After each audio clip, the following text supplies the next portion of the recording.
Yahweh, Yahweh, batela mikongo. Yahweh, Yahweh, benisa mikongo. Yahweh, Yahweh, batela mikongo.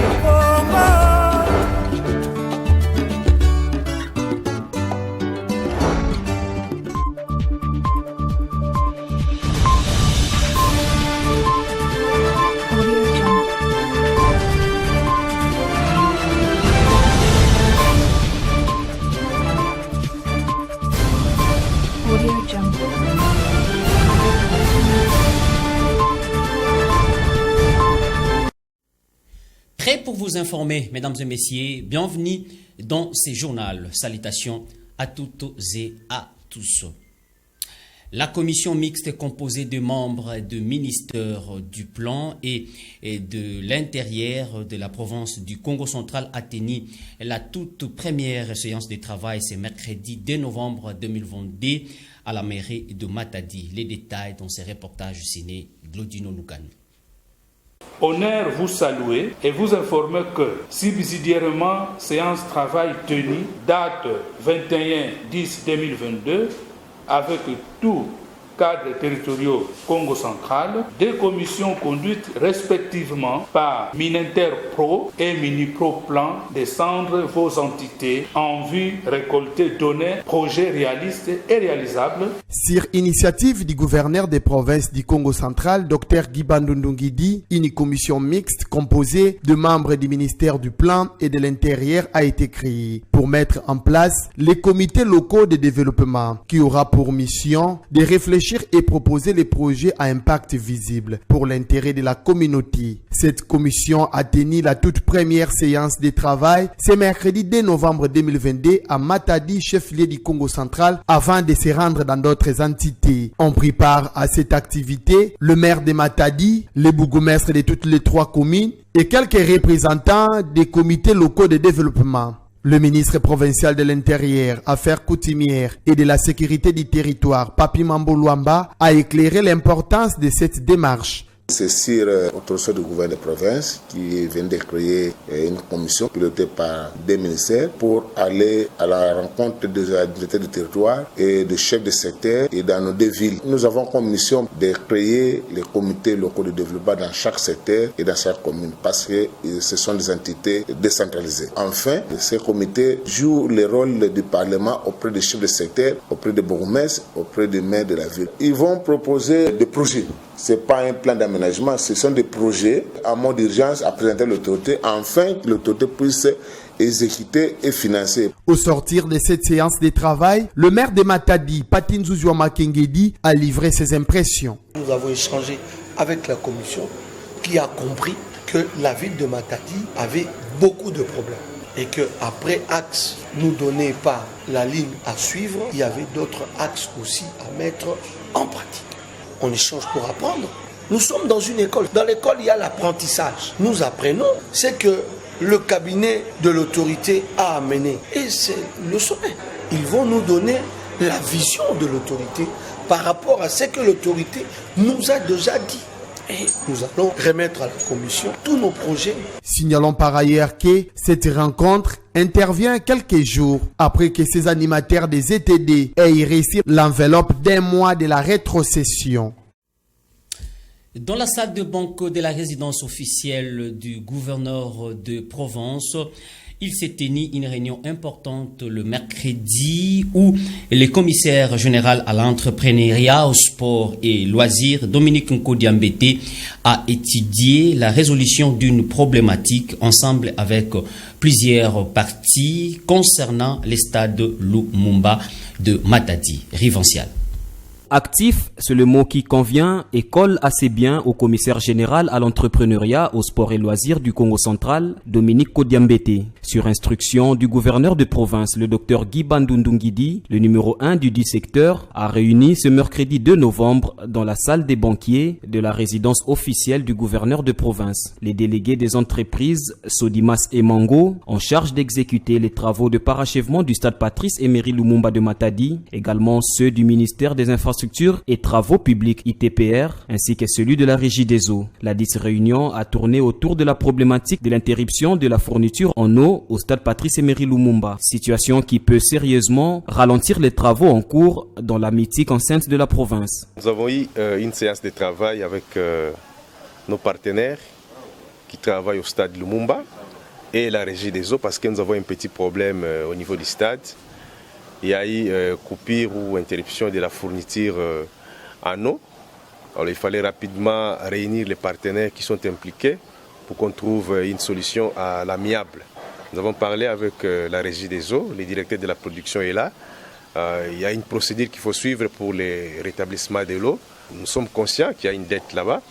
Nous allons payer avec la Régie des eaux, nous allons nous entendre dans quelle mesure vite rétablir la situation parce que nous devons poursuivre les travaux de la construction du stade Lumumba, parce qu'en 2023, comme le gouverneur l'a promis, qu'en 2023, il faudra que le stade soit achevé. Alors s'il y a des petits soucis, comme ça, nous risquons de connaître un léger retard. Alors nous ne voulons pas ce retard-là, c'est pourquoi nous devons travailler en parfaite collaboration. La Régie des eaux nous a compris et nous avons pris la responsabilité, nous en tant que l'État, de faire aussi pression sur les partenaires, parce que dans les devis qu'ils ont introduits, il y a aussi la facturation en eau, donc c'est à leur niveau de payer, mais comme il y a eu un petit retard, ce n'est pas là les problèmes. Pour le moment, ce qui nous intéresse le plus, c'est le rétablissement de l'eau le plus rapidement possible. Donc nous allons faire rapport à l'autorité compétente pour qu'à son niveau, qu'on puisse trouver rapidement la solution, parce que les travaux ne doivent pas être arrêtés comme ça pendant plus d'une semaine. Pas plus tard que vendredi 28 octobre dernier, Dominique Kodiambete visitait l'état d'avancement des travaux du stade en question, histoire de comparer les versions en forme de rumeurs racontées par certaines personnes et la version vue par ses propres yeux.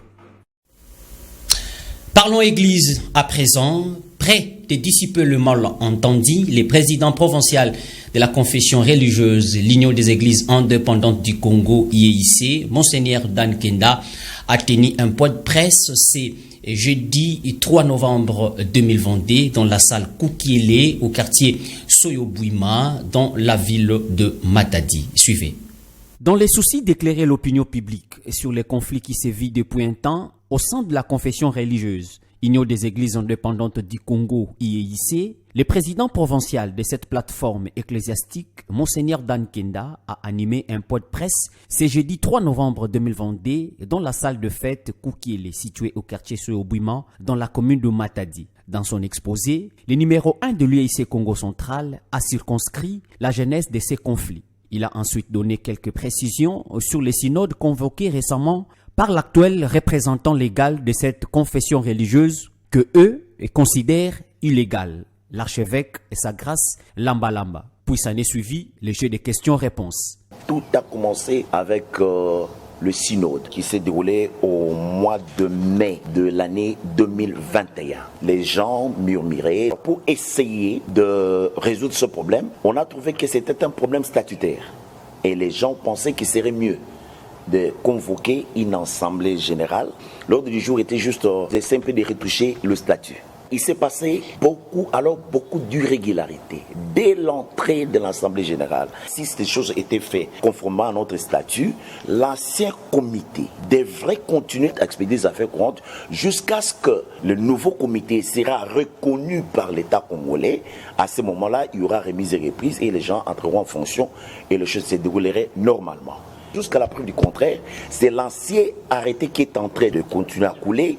Et dans cet arrêté, celui qui est reconnu comme représentant légal, c'est l'archevêque Nzinga Maluka. Dans les lettres qu'ils ont brandies partout, qu'ils sont en train de brandir partout, dire que le ministre de la Justice les a reconnus, ainsi de suite. Quand vous êtes reconnu comme représentant légal dans une institution comme la nôtre, ce n'est pas une lettre comme ça qui fait de toi représentant légal. C'est un arrêté du ministre. Pour montrer la cohésion qui règne au sein de l'UEIC Congo central, l'aile de l'archevêque Nzinga Maluka Simon, Monseigneur Dan Kenda s'est fait accompagner de ses deux collaborateurs, notamment les doyens de la corporation, évêque Henri Kitombo et son assistant, l'évêque Jedi Dianzita. De la confession religieuse à une église, l'église Bolingo de la révérende Daria Kimbili Muganza organise du mardi 1er au dimanche 6 novembre 2022 une grande convention d'intercession générale pour la ville de Matadi. Le lancement de cette activité évangélique a eu lieu mardi 1er novembre 2022. Suivez. Pendant 6 jours, les membres de l'église Bolingo Matadi, dirigée par le pasteur Daria Kimbili Muganza, située sur l'avenue Nzaosola numéro 14, au quartier communément appelé Mwambakalala, dans la commune de Matadi, sont en pleine activité évangélique dénommée une grande convention d'intercession générale pour la ville de Matadi du mardi 1er au dimanche 6 novembre 2022 de 16h30 à 19h30. Pour cette première journée qui marque l'ouverture de ces assises, la joie était au point culminant, avec comme thème principal « Bénis-moi », tiré des livres des 1 Chroniques, chapitre 4, le verset 9 à 10 et Genèse 32, le verset 26. Les prédicateurs du jour, le prophète Trésor Malombe de Kinshasa a exhorté le peuple de Dieu à chercher la face de l'Éternel, à l'exemple de Jaébé et de Jacob. Ces deux personnalités qui révèlent les changements de leur vie. Pour Jacob, il a lutté avec son Créateur et a vu son nom changé en Israël.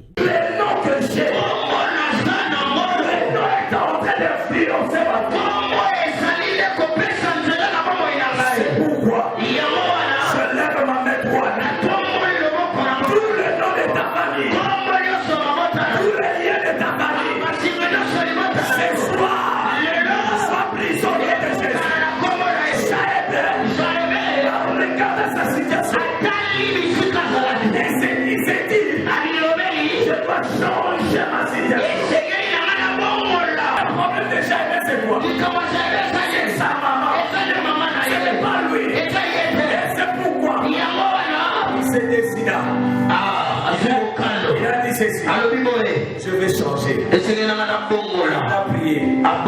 L'éternel Dieu, bénis-moi. C'est ça notre grand thème. Après cette étape de la prédication, un temps fort de prière et de délivrance a été observé. L'orateur du jour, le prophète Trésor Malombe, a lancé un appel au peuple de Dieu de Matadi de participer à cette action car le Seigneur Jésus est prêt de toucher son peuple.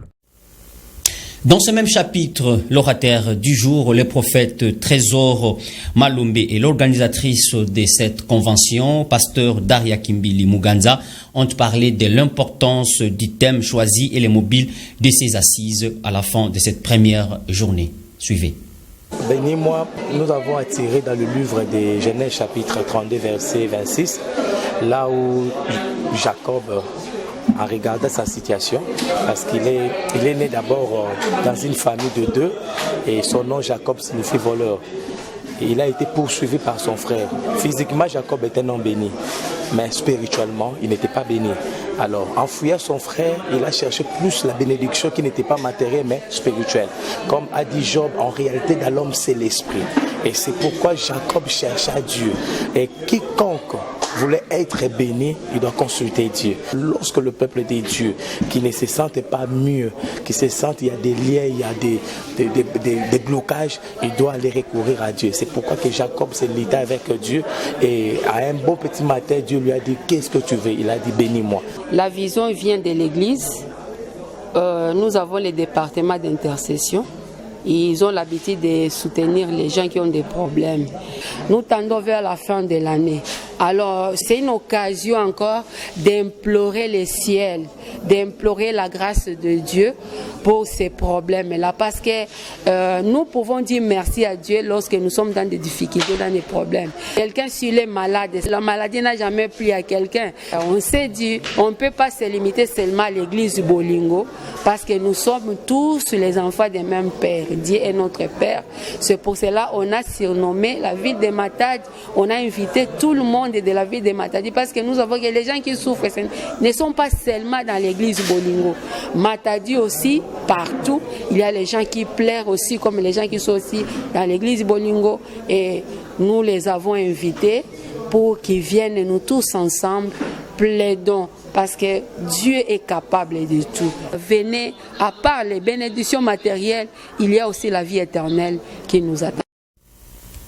Dans la province du Nord Kivu, la situation humanitaire devient de plus en plus préoccupante suite aux affrontements entre FARDC et le rebelle du M23. Le gouvernement provincial est allé au chevet de milliers de déplacés. Reportage à Goma avec notre correspondant Daniel Michombero. Avec des objectifs, Costandima est arrivé dans les sites de déplacés de Kanyaruchinya. Mais chargé, le gouverneur est venu apaiser la tension des déplacés qui ont fait entre 5 et 6 jours sans aucune assistance humanitaire.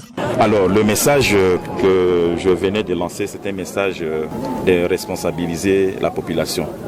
Devant un tel conflit, ils ont quitté leur maison, ils ont quitté leur terre, ils sont ici. Je crois arriver ici, nous ne devons pas nous attendre à des manifestations de rue. Ça ne nous amènera nulle part.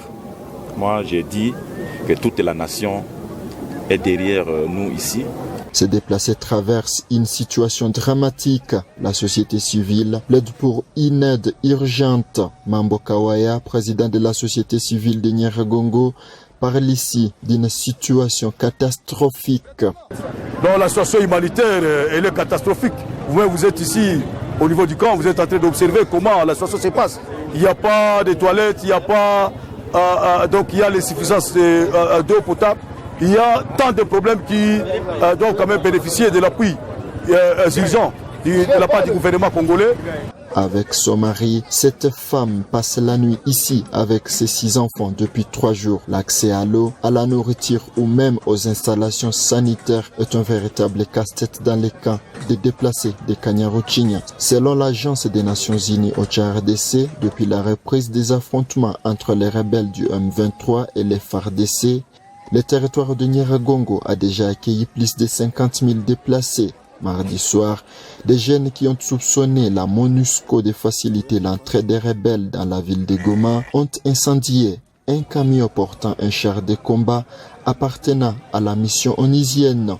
Des retours de Kanyaruchinya, Daniel Michombero, ma bannière télévision. Peu après être rendu public en début de semaine, les communiqués de la Ligue de football du Congo central est sur la liste officielle des équipes qui prendront part à l'exercice 2022 et 2023 du championnat provincial semi-direct a soulevé une masse importante des réactions dont le chef de certaines personnes, Rivonciala, revient. Tout capable Elima rime avec polémique de tout genre. La présence du club rouge et or parmi les 7 autres dans le groupe C, poule de Matadi pour le prochain championnat provincial semi-direct, mais un bon nombre de personnes dans tous leurs états. À en croire ce dernier, seul un miracle peut qualifier Elima à la phase de poule du championnat provincial semi-direct 2022-2023. Pour la simple et bonne raison, le club a terminé 12e du dernier championnat de l'entente urbaine de football de Matadi. Pourtant seulement les 8 premiers mérite d'y être, comme le soulignent les textes, poursuivent-ils. Aux dernières nouvelles, ce n'est rien d'autre, si ce n'est les mêmes textes qui justifient la présence du tout capable Lima dans les listes du Congo central, clairement expliqué par le comité exécutif de la Ligue de football du Congo central, organisateur de la compétition. Plusieurs places se sont libérées au championnat provincial semi-direct, phase de poule, groupe de Matadi, pour diverses raisons composées des refus et désistements de certaines équipes, celles qualifiées directement et celles repêchées par la Ligue. Ayant refusé de jouer le championnat provincial semi-direct, l'Interclub commandant est la première équipe à libérer une place, suivie de l'AS Salam pour avoir désisté avant son match de barrage face au Football Club Manoka. Récupéré pour combler le vide, la jeunesse sportive de Kinkanda a opté pour le même choix, celui de désister. L'organisateur a ensuite récupéré le Football Club Tonnerre, histoire d'en découdre avec le tout capable Lima afin de compléter le nombre de 8 clubs pour le groupe C poule de Matadi, offre rejetée par Tonnerre. Situation qui a servi sur un plateau d'or la qualification à Elima pour l'exercice 2022-2023 du championnat provincial semi-direct. Comme qui dirait, Elima n'a tout simplement pas volé sa qualification, mais l'a acquise facilement. À retenir, le championnat provincial semi-direct 2022-2023 démarre samedi 12 novembre prochain dans sa phase de poule avec au départ 36 clubs, 10 pour la poule de Boma, autant pour celle de Lukaya et 8 pour la poule de Cataract, même nombre pour Matadi. Sauf imprévu, mais je crois que cette fois-ci ça sera une date meilleure. Nous démarrons le championnat le 12 novembre. C'est l'étendue de toute la province. Et le championnat provincial de cette année va regrouper 36 clubs. Les 36 clubs seront répartis dans 4 groupes. Les rideaux sont tirés et cela annonce la fin de cette édition du journal. Mesdames et messieurs, merci de votre attention soutenue. Merci à l'équipe technique, merci à l'équipe rédactionnelle et qui ont concouru pour sa rédaction. Quant à moi, je vous dis au revoir.